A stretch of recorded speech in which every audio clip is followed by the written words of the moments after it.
Welcome to Inclusion Bites, your sanctuary for bold conversations that spark change. I'm Joanne Lockwood, your guide on this journey of exploration into the heart of inclusion, belonging, and societal transformation. Ever wondered what it truly takes to create a world where everyone not only belongs, but thrives? You're not alone. Join me as we uncover the unseen, challenge the status quo, and share stories that resonate deep within. Ready to dive in? Whether you're sipping your morning coffee or winding down after a long day, let's connect, reflect, and inspire action together. Don't forget, you can be part of the conversation too. Reach out to joe.lockwood@seechangehappen.co.uk to share your insights or to join me on the show. So adjust your earbuds and settle in. It's time to ignite the spark of inclusion with Inclusion Bites. And today is episode 149 with the title, Beating the Odds. And I have the absolute honor and privilege to welcome Georges Cordoba. Georges is a stage 4 cancer survivor, holistic health coach, and best-selling author who empowers individuals to transform their health, vitality through holistic even practices. When I asked Georges to describe his superpower, he said it is turning adversity into a mission of hope, healing, and purpose. Hello, Georges. Welcome to the show. How you doing, Joanne? Thank you for inviting me, and I'm honored to share some minutes with you. Absolute pleasure. So we were chatting in the green room just now, and you're New Mexico in the US. Yes. And you were telling me a bit about how you have family and relatives in the California area with the wildfires. Do you want to just tell me about how worrying that is? Yes, very worrying. Because on top of everything, the fires are very tough to contain because they have 85, 90 mile an hour winds. On top of everything, it's like a perfect storm. Now they have that's unusual, a tropical storm turning hurricane over there. So they're getting better, but it's been crazy when you see pictures. It seems like it also looks like in the kind of atomic bomb, the way they burned all those homes. And there are some inexplicable situations where you see the entire streets of mansions burned out. And then on the side, you still see some trees that were not hit. So it was like, it's nature. It's tough to understand sometimes when you see the end result. But it's worrying. Not so much also, I mean, the burning is amazing, but the smoke, they're evacuating folks in terms of, for smoke inhalation. So my son lives in Venice Beach, which is, basically right at the coast. He's not being evacuated yet. And I have some Greek family in San Fernando Valley, and it hasn't been affected. But again, a valley getting all this smoke, they were talking about yesterday that also having these folks evacuate because of the smoking in Haitian. Yeah. So it's quite for us, anywhere. I have my oldest son there and some of my mother's cousins, like I said, in Sherman Oaks. But hopefully by the end of the week, hopefully we're right now is Monday, but we're hoping that very soon, sooner than later, they can contain this stuff. Destruction is amazing. LA, it's not the same, my son is saying, and affects obviously the work. The folks, professionals. You have the elite there, the Hollywood stars losing their homes, and it's a little bit crazy right now. Yeah, people are given minutes to evacuate. They're leaving everything behind, literally what they're wearing. Mm-hmm. Exactly, they can do it. It's like like hurricanes. I lived in Miami, Florida for 30 years. And we've gone through a few of them, particularly one in 1993 was very, very strong with 200-mile winds, 225-mile gust winds. Andrew Huracan Andrew. And same thing, if you're in the evacuation zone, you leave everything behind and hope that it's there when you come back. Yeah. I mean, being in the UK, we often complain about our weather being too hot, too cold, too wet, too windy, whatever. But our weather really is not in extremes. It's kind of quite middling. Whereas in the US, I mean, my family and I, we spent some time in Orlando doing the Disney sort of experience, and we'd never experienced thunderstorms and torrential rain that lasted like 10 minutes. Thunderstorm, rainstorm, 10 minutes, then suddenly, poof, it's blue sky again. Never experienced anything like that. And also, I spent some time working in California, in LA, minor earthquakes. But I spent time in the Beverly Hills area, Santa Monica, Venice Beach, Long Beach, those places, down to San Diego. So, yeah, you see these environments, you just think they're almost invincible, but this fire has been a great leveler, hasn't it? Yes, it's leveling. Yes, absolutely. Yeah. So, Georges, your journey from battling advanced cancer to becoming a holistic health coach is quite remarkable. And so how did this shape your purpose and, to quote you, give you a chance to sing the song you were born to sing? Yeah, it's interesting because many people, Joanne, don't find a purpose. They go through their life and, in a way, existing. Just like Oscar Wilde said, that we were the most interesting folks because all we do is exist. And I believe in that. And in my case, since I was a youngster, I always liked to help people. Somehow I was born with that talent, if you will. I was always aware of seeing the less fortunate around me, especially growing up in South America and Venezuela. My parents being immigrants, they worked so much to get back on their feet because they lost everything in World War II. My family from Greece, and then the other part of my family from Spain, they went to Venezuela. They were doing great in Europe. With the war, they were victims of losing pretty much everything. And but they managed to go to clubs. My dad ended up playing Davis Cup tennis. I learned tennis, and that's how I ended up in the United States. But I always wanted to help people. For example, they would give us allowance at the club, for the day. We would be working out, learning tennis and practicing. Then I became part of the national junior team. And we had ball boys. These ball boys were poor kids that they would, bring in, and they would give them uniforms, and they would be our ball boys, even for kids to kids. And I had a lot of compassion for them, and I would convince my friends to give them the change after we will go and have snacks. We'll give them the change. So we will go to where they were gathering. They had them in a place in the club, and we will just give them the change that we got from eating so they could go eat. So that was something that I grew up with. I went to school with the Jesuits, and they had a ministry to do some help to the areas of less fortunate, favelas and stuff like that. I went to a place to help it was a tribe in the border between Venezuela and Colombia. And we spent 2 weeks helping them getting electricity and stuff, and just living, being in hammocks with these amazing things to protect ourselves with these huge mosquitoes. But at the end, we would leave, and, when you serve others, and I have this in my book, service is healing as well. We have a component in ourselves, Joanne, that is to help people.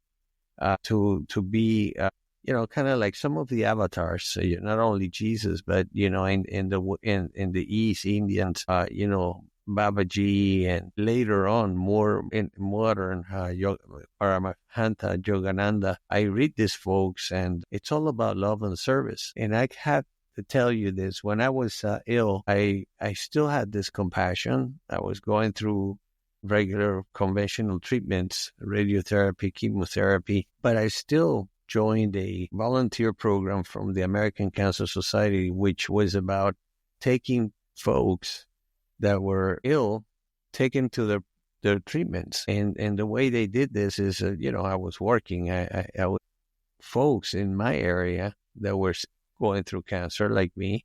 But, I just decided to join. I was in one of my remissions. I'll tell you in a second about that.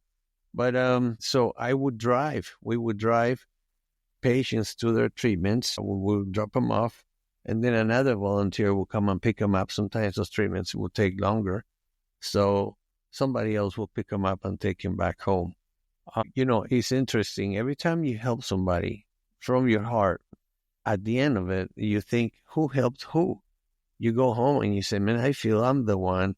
You feel you feel fulfilled. And in my book, I say service to others is healing. It's one of the things that I experienced. And so that was it. So basically, because of things in life, our parents, though, they had a hard time in Europe. So when they get to America, South America, they wanted the best for you. We had to be either doctors, lawyers, or engineers of some type. Because in that case, you would not suffer if there was another war or whatever. They had that trauma. So for me, it was easy, logic and mathematics, natural. So I said, well, I'm going to study engineering. And then I was very attracted to technology, and it was starting. I was born in 1960, but, in 1975, you started to see some things. And 1980, started to study computer science. And I'm blessed because I've seen the transformation of technology. It took, in the beginning, it was 50 years for a change. And now, nowadays, it's like 5 months. But getting back to the answer there, it's interesting because when I look back on I'm not sure if I mentioned this to you, but on year 8, I fought cancer, advanced cancer, melanoma, for 10 years, and I had 10 surgeries, including 4 craniotomies because I had metastasis in my brain, and 2 gamma knives. And 2 of my 8 tumors, when I had my first craniotomy, they told me, and again, and here's something very interesting. There's 13 rules of the mind, Joanne. And one of them is that for us in the West, and when I say the West, it's Europe, US, the mind goes to what is familiar. This is for everyone, but it goes to what is familiar. And in the West, what is familiar is to go almost running to an oncologist. There's no other option. You just go to an oncologist. You ask for friends and say, hey, do you know anybody that is good? Because cancer hits everybody indirectly or directly. Here in the U.S., by the way, 1 or 2 men, if we don't change our ways, will have cancer in their lifetime. And 1 or 3 women will have cancer in their lifetime. So we're not a healthy nation. 48% of the nation, it has 1 or 2 chronic diseases. But so anyway, I'm going through this stuff, and I'm still a CTO. I became an executive in technology, chief technology officer, when I got sick. And so I battled the disease for 10 years. I had 10 surgeries, 4 craniotomies. But on year 8, and this is why, when you're going to see now why I say it gave me the chance to sing the song I was born to sing. On year 8, after my first craniotomy, they say, the FDA found pharma and research found a type of chemo that would penetrate the brain. And so they gave me that in the form it was oral, it was capsules, which, by the way, $1,000 for each capsule. It's crazy. By year 8, we had to tap into retirement accounts. We had to tap into our kids' college funds that we were basically saving for. We were doing good. I was a CTO. My wife was in the medical industry as an ultrasound tech for cardiovascular and obstetrics. So we were doing well. But boy, when this stuff hit us. But on year 8, I started taking these pills. It was Monday to Friday, and then take a break on the weekend, and then Monday to Friday again.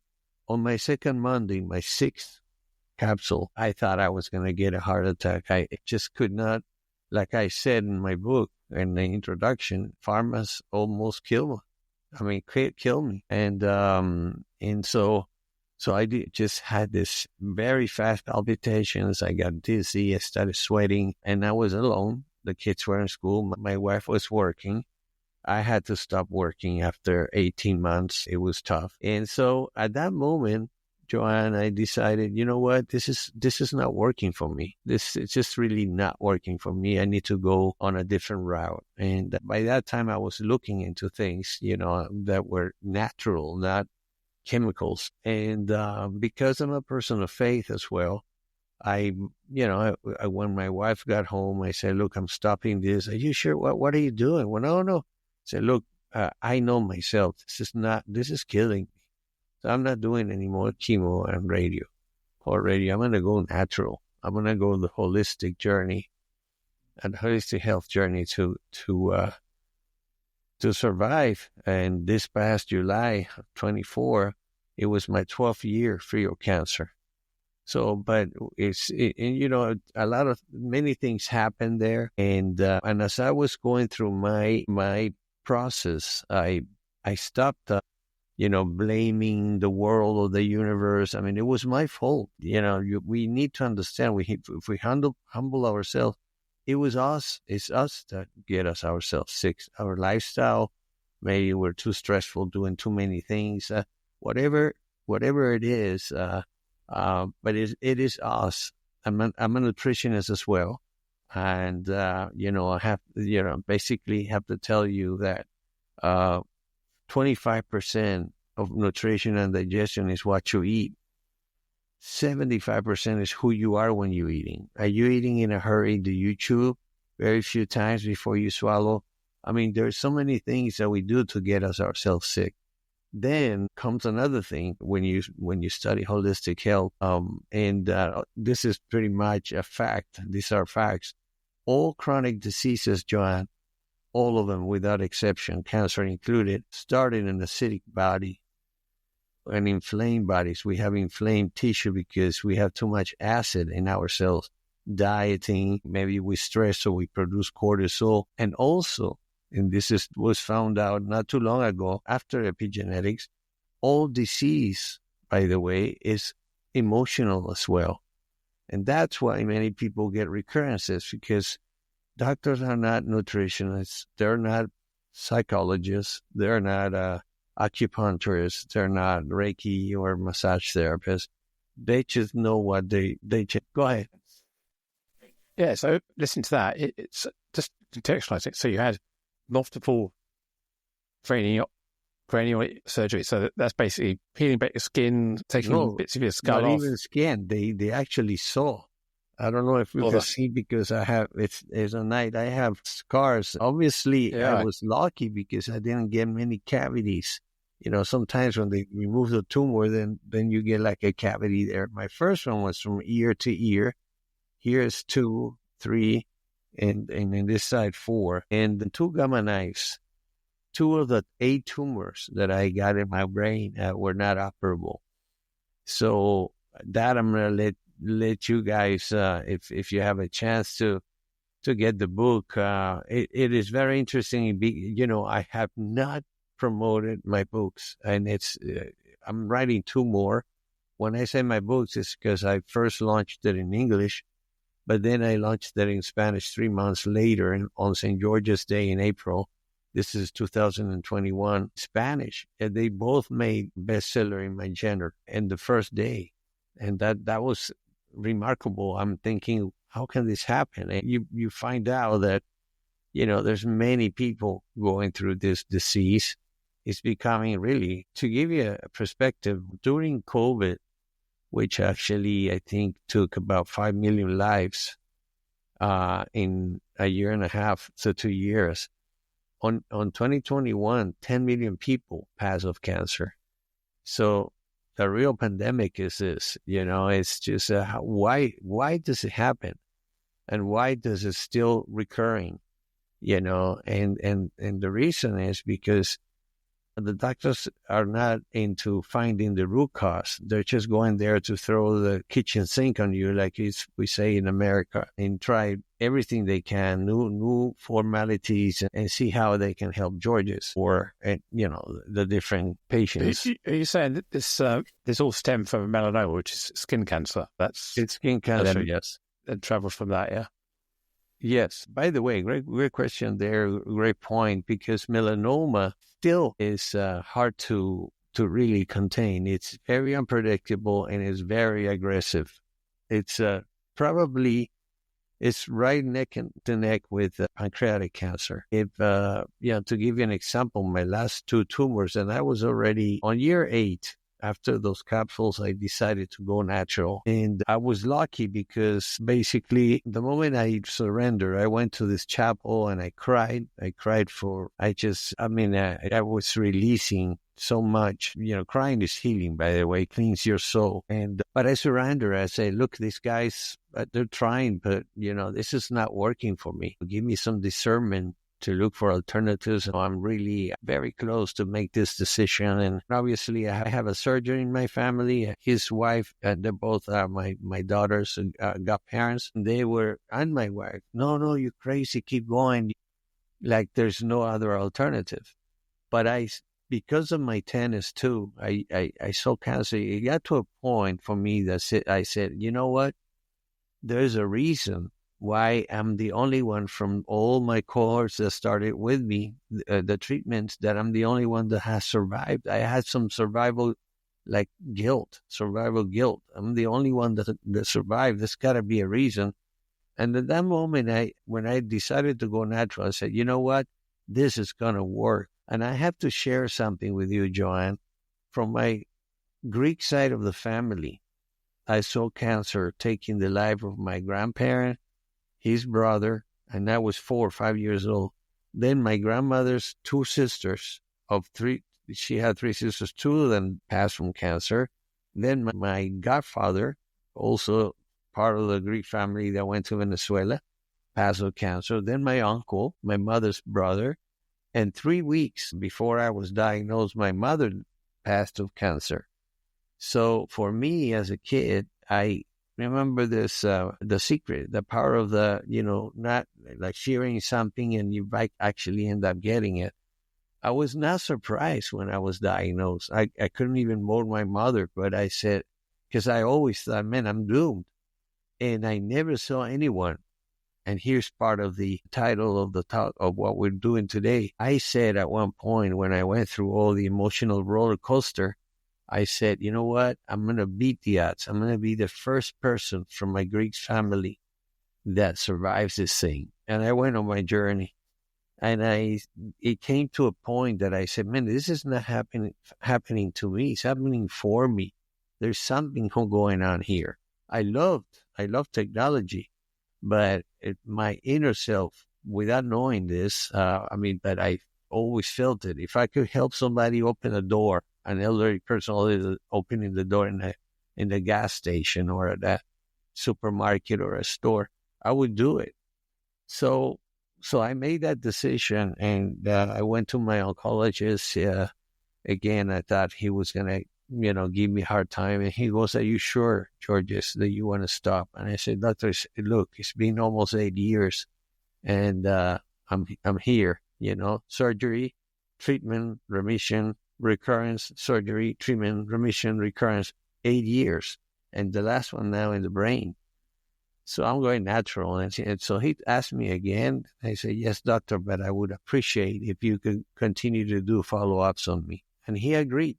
He said, okay, Georges, and if what you're doing is not working, something else came up, approved by the FDA, and maybe that would help you. Because all they're doing is applying the stuff that they find. You must have felt a lot of back pressure from the medical professionals, because medical science says holistic, non-medical intervention is just a myth. It's mumbo-jumbo.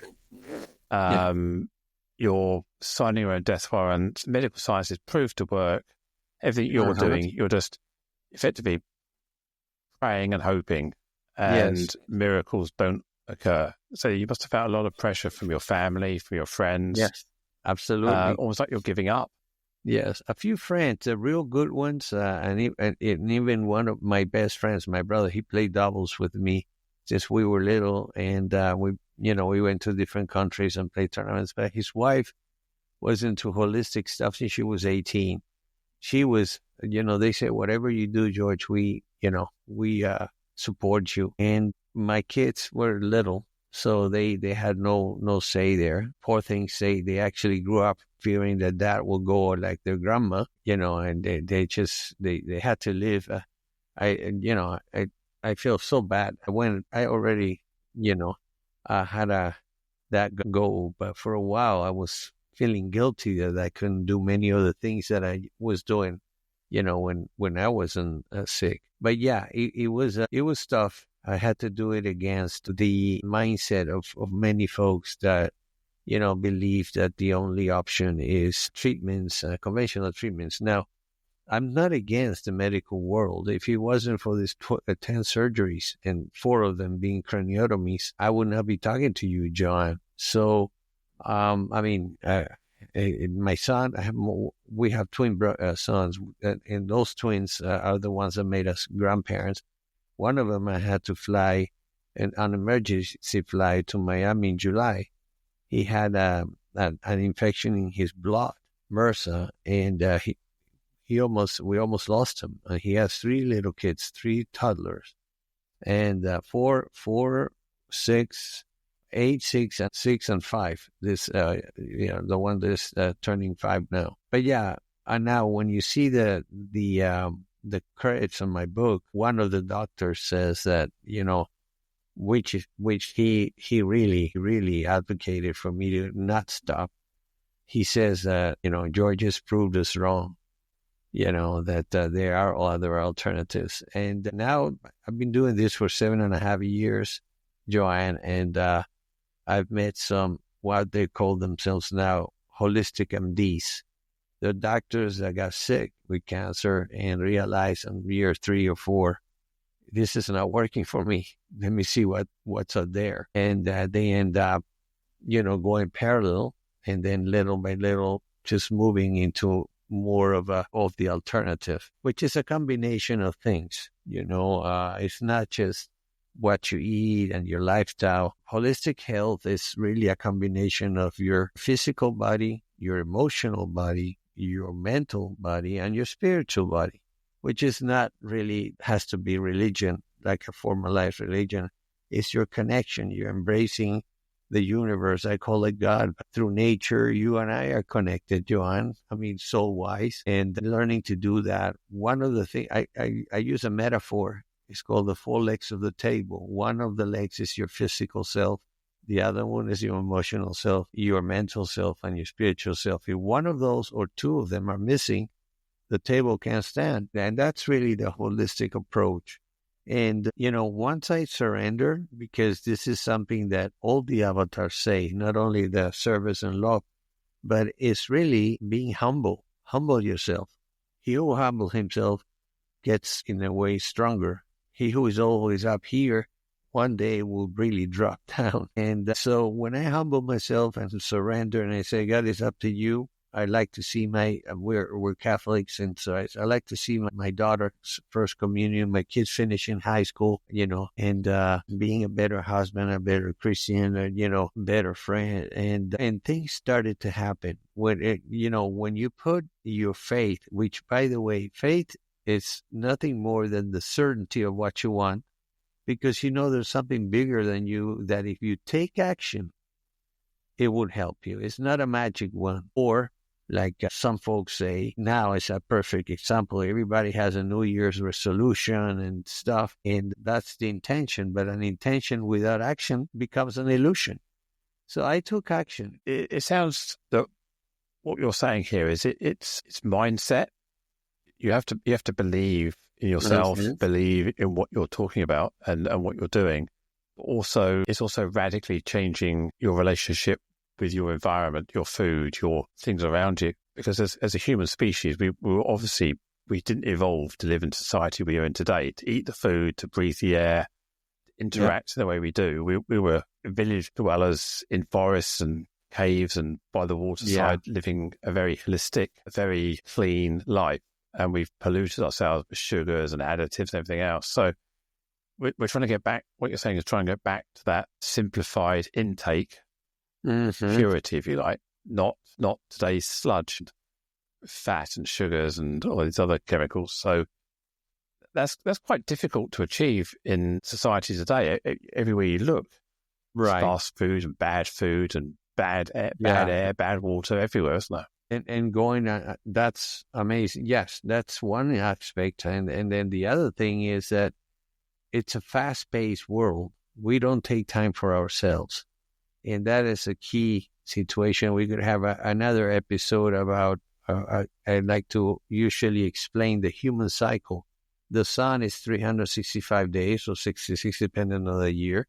The moon is 28 days. We have 24-hour cycle. And some things need to happen there.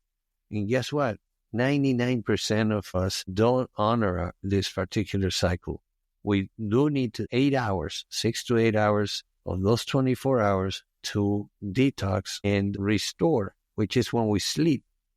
But many people don't eat well during the day, and then an hour or so before they go to bed, they eat this huge meal.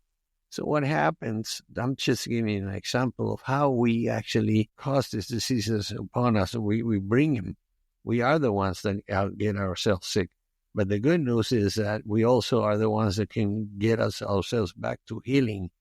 And that's where the mind comes in, the power of the mind and subconscious mind. However, what you were saying, like I said, 25% is what you eat. 75% is who you are when you're eating. If you're stressed out, you're producing cortisol, and you're one of the branches of your nervous system, the sympathetic branch of the nervous system, fight or flight.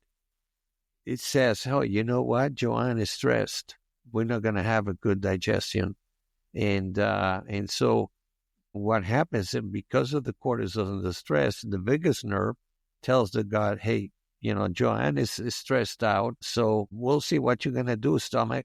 The stomach, instead of going through the beautiful process of digestion, stores everything to fat because it's already received a nervous system message that says, you know what, this digestion can go. This is the example that I got from a naturopath. That's the first person I went to visit because an angel, I started calling these angels in human form coming to me when I made the decision to go natural. And she told me, go see this naturopath. He helped my sister basically rid of hepatitis.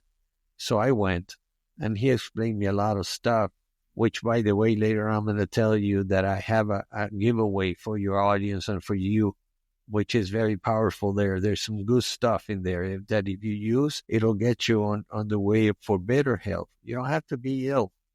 If you're ill, you can manage your way back to health. And the reason for that I found out, and here's two things that are very important.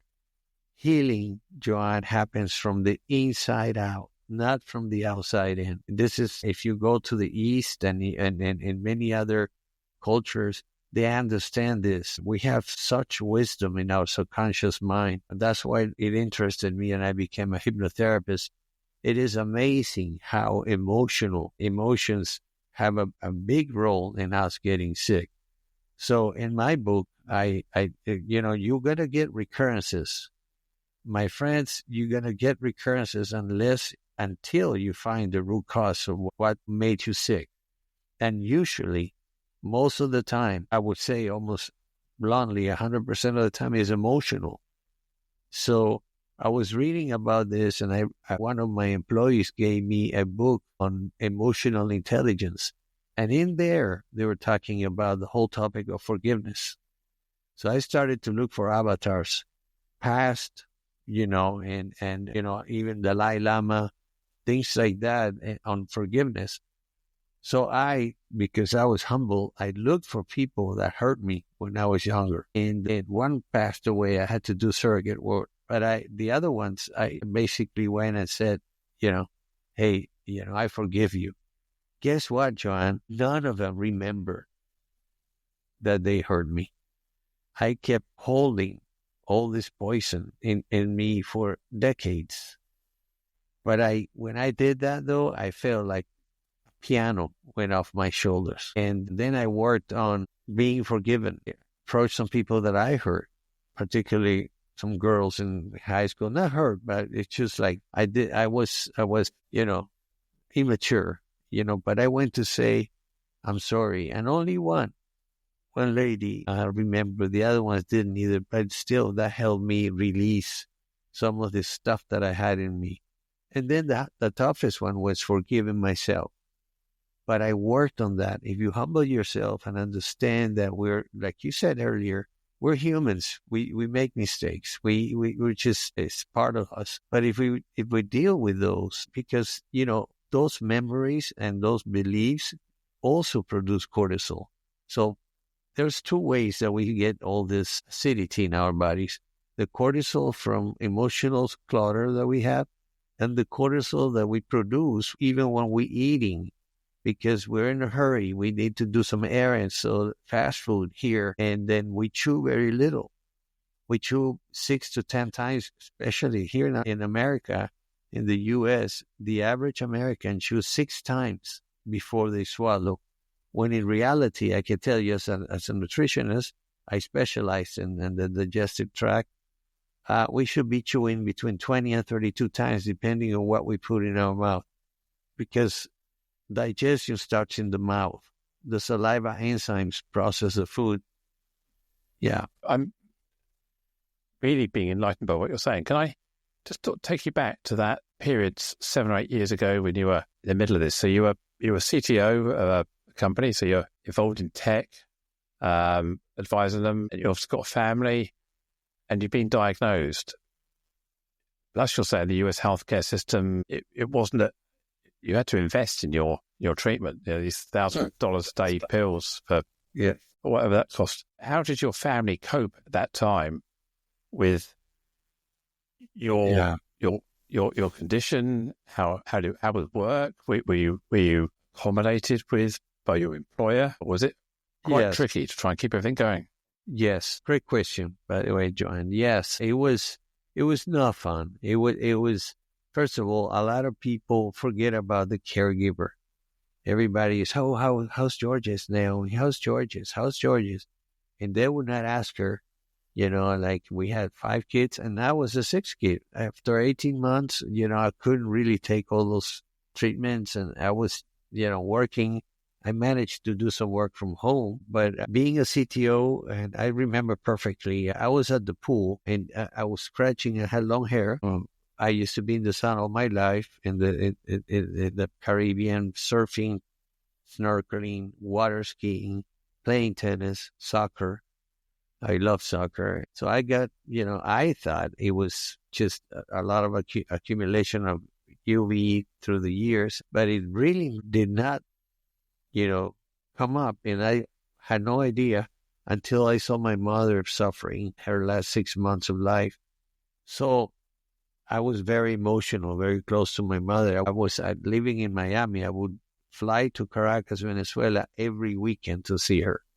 And when it got to a point that my kids could go, we went, and, they stayed there 3 weeks at the house with my mother. My wife went, took some time off. But I was at the office. I was at the pool. I was scratching. I thought it was a pimple, and I got some blood. So I called my wife. I was at the pool at the house with the kids, and she came and saw it, and she didn't like it. She goes, "George, that doesn't look good." It was a Sunday. I'm going to call the kid's dermatologist tomorrow to see if you can go. He could see you. So that's how the whole thing started. And so she called on Monday. They said, "Look, we have no place until a month from now." And she goes, "Look, this is probably melanoma." She said, "I know it. I mean, I'm in the medical world. I work with Baptist Hospital." So please, he asked the assistant there, if somebody cancels, let me know. Well, that afternoon, Joanne, she got a call from this lady and said, look, we have an opening Wednesday morning. We go. So we went. On Thursday morning, well, when I was there, she had some resident students. And when she saw my lesion, what I had on my scalp right here, you may see a cross because there was then they had to do a little craniotomy there too because it reoccurred there. But so she started talking to them about, look, you see how it's irregular and this and that, and it's ulcerated. That's why it's, so that could be that, it kind of gone into his lymphatic system. So I thought, oh boy, this doesn't sound right. But on Thursday morning, I'm in my office and my secretary said, Mr. Cordova, Dr. Trowers is on the phone and she says it's, urgent. And I go, oh my God, nobody wants to hear the word that, you're diagnosed with cancer. All I could think is about my 5 kids and that this doesn't make sense, man. You blessed me with 5 beautiful kids and now I'm getting this stuff. My mother just passed 3 weeks ago from cancer. And I thought the Greek landscape, of cancer. And so it was really, I was frozen. Actually, when she told me, Mr. Cordova, you have malignant melanoma, it's ulcerated, you need to go get a biopsy right away. Oh my gosh, everything changed. I was going, if we in the average think 60,000 thoughts a day, well, that morning I was probably close to 300,000. It was just like all over. And so, so I started thinking, first my kids, my wife, obviously, but I'm thinking, what am I going to do here? I had no idea how much it was going to influence my career as a leader. We were serving some big brick-and-mortar companies, Royal Caribbean Cruises, Celebrity Cruises, Ryder System, Del Monte, and they were my accounts. And so I'm thinking my account in terms of technology, obviously, the company is, but it came to a point that I really tried. I tried almost, like I said, 18 months going through already a couple surgeries, but it was already hurting me. Not only me, but my team. My team started seeing that I could not come because I had a surgery or then recuperating or another biopsy or doctor visits. You have a new routine in your life that so all of a sudden was thrown to you. So it was tough. I could not coach my kids in soccer. I was a soccer coach. I taught them how to play tennis. We would go camping to the beach, vacation. All this stuff had to stop because it was very aggressive. For me, when the time it happened here, I was already, it was stage 3. So, but, if you look at me, the first surgery was up here. And then later on, it became also one of the craniotomies because in a way it wasn't because they didn't have to saw my skull. But I did have some biopsy because I was having this a hard lymph node in my right ear.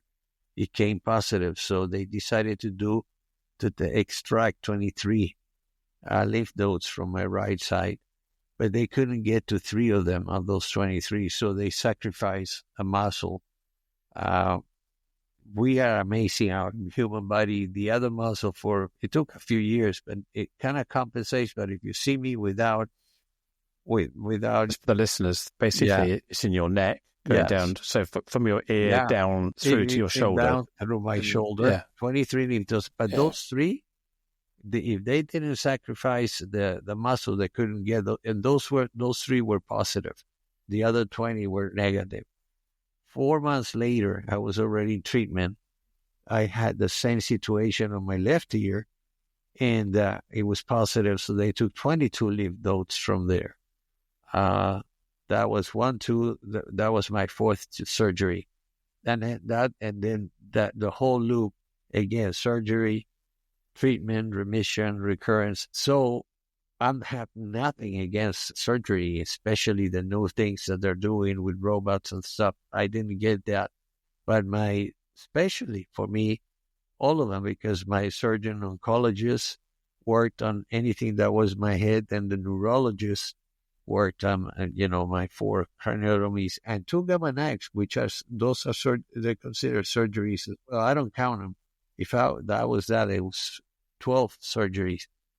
But I stopped doing treatments on the 8th year, pretty much. And when I still some recurrences, like I said, I fought it for 10 years. I could hear or feel the energy of my family and relatives, kind of like, hey man, go back to this stuff. But I didn't. I stayed strong. I knew that the other stuff was killing me. So here I am.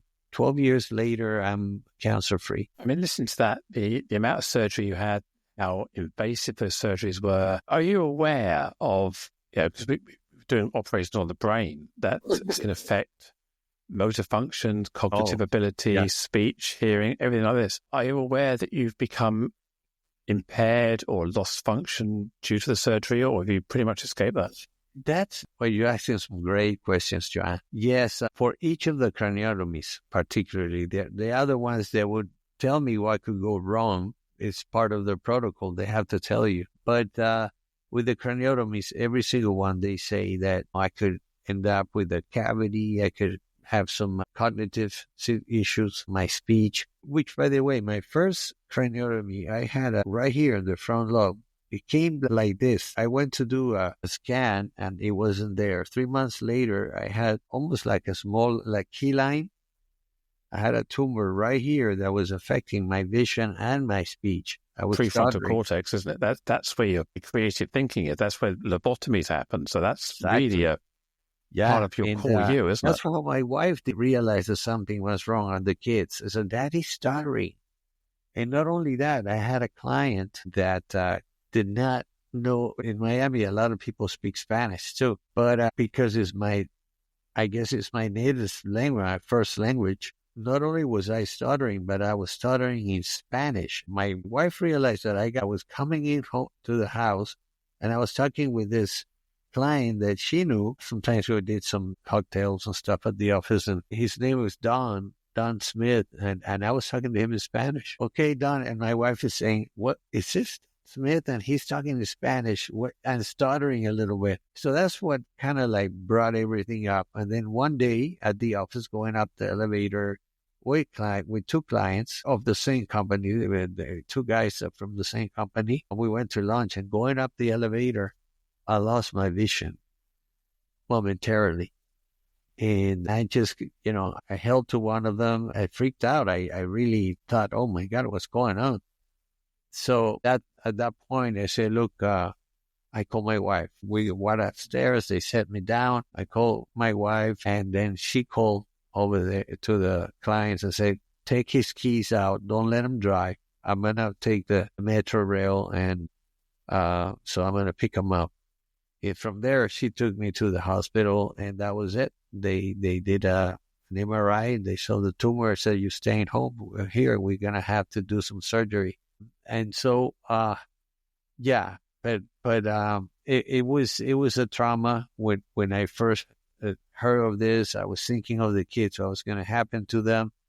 And financially, I mean, it got to a point that I had to first ask for a leave of absence. But in this type of environment where you have to really, come up and finish your projects, usually on budget, we were putting all the internet cafes for these ships, and I was managing that, doing some proxy satellite stuff. And so at the end of the day, I had to say, look, I'm going to find a replacement to give me 6 months. And it was tough even then because, I like what I was doing, but I had to work on, focus on even with the kids, taking them to sports. I just had to worry about surviving, taking care of myself. Yeah. 7, 8 years on from you're all clear, for want of a better way of describing it. You're still playing tennis, you're still doing your 10K runs, you're fit, athletic. Yeah. Living your best life. Living my best life. And like I said, I look back and I see my survival experience as a blessing because God gave me the chance to sing the song I was born to sing. And one thing I have to share with you, Joanne, is I ask my clients, which, by the way, only 3 in almost 8 years that I'm doing this. I transitioned from being a CTO. That's another thing. Everybody, you're crazy. You're comfortable. I wasn't, really a CTO anymore because I had given my position, but I knew that I could get back into that. But it was interesting because when I was making that transition, everybody also again, no, you're crazy. You're going to start again at 57? You're going to start again at 57? People retire at 65. So retiring at 65. What do I do at the rest of my life? But I made that decision, and I went and I got all my acolytes to provide the best value to my clients. But I want to share this. In this 8 years, only 3 people, one from London, by the way, decided to go completely natural right off the bat. The other ones, they have that strong rule of the mind that they think, hey, I got to continue to be in this route. I say, okay, I'm not going to advocate for you to do it, but you're going to notice that by going through my protocol, through the holistic journey, you're going to feel better, you're going to have less side effects, and you're going to heal. You're going to start your process of healing is going to accelerate. And when they realize that, a couple towards the 90 days, my protocol is 3 months. You go 12 weeks of pure working on the 4 legs of the table, physical, emotional, mental, and spiritual. But in many cases, they want to continue because they found somebody that has the method and then holds them accountable with the support. And now that they're seeing the difference, they're going, can we keep going? And we usually go then, instead of weekly, we go once every 2 weeks, and then ultimately once a month until they feel, okay, it takes almost like a year. And they say, man, I'm free of cancer. This is great. So it's interesting because when you're doing something that you love, and I imagine you're an example, it's not a job, man. You're doing something. You have a powerful tool right there, what you do with podcasting. And you understand. So really, I ask my clients sometimes, are you going to be the same person when you're back healthy? And they say, no way. I don't know. I say, look, usually it goes around, it's aligned with your talents.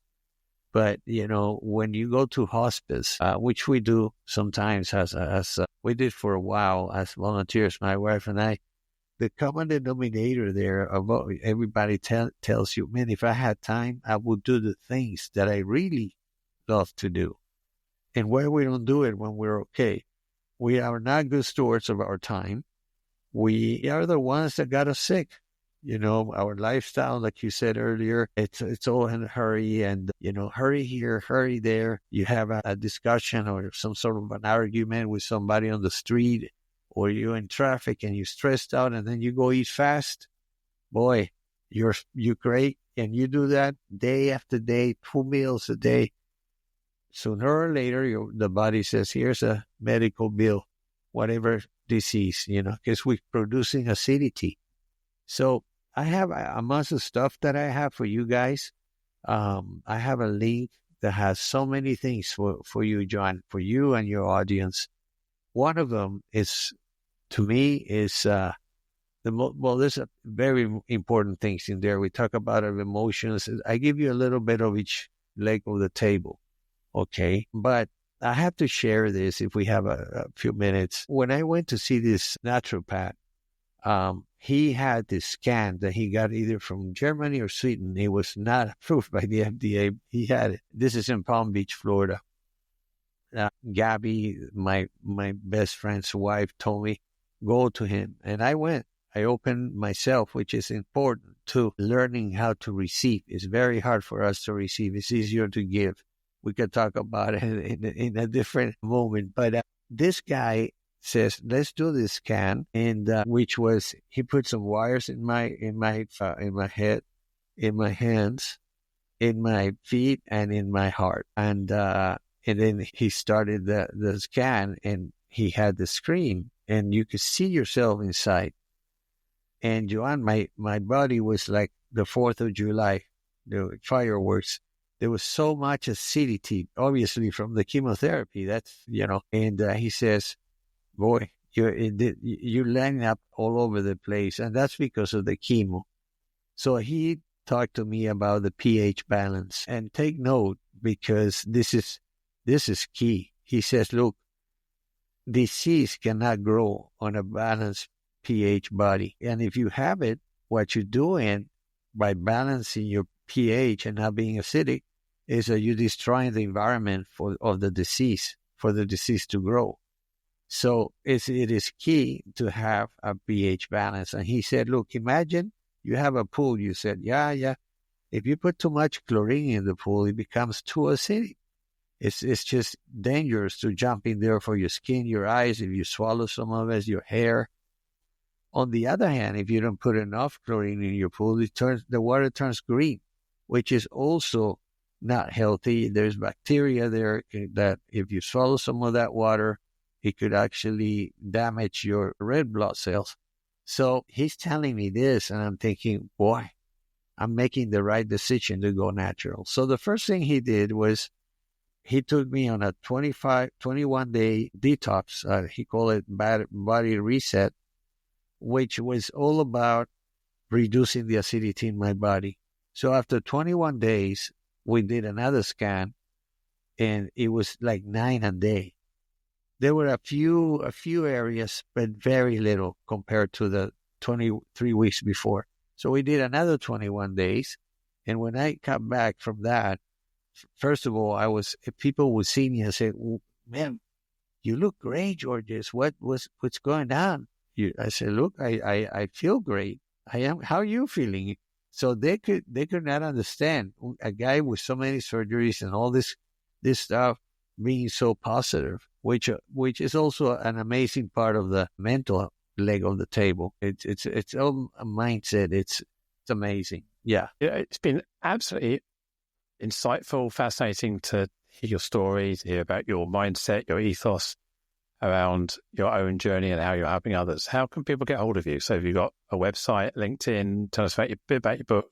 Yes, the website, I'm changing the name, but still is Qualivita, which in Latin is it means quality of life. And I'll give you all the links. And, I do have, obviously, a social following in LinkedIn, Instagram, Facebook, and quite a bit in YouTube as well. You'll have the link to my YouTube channel. I have some great stuff. Put this in the show notes for the listeners to click on and follow you. Yeah, absolutely. And the most important one, John, is the giveaway. It has a lot of value in there. It has the ebook I wrote on the balanced pH and your health, has some recipes. It also sharing a table there. I call it the alkaline table, that describes which foods are acidic and which foods are alkaline. And I don't believe in extremes like veganism or paleo or keto. As a nutritionist, you have to just have some good proteins, good fats, and good carbs, and learn how to create balanced pH plates.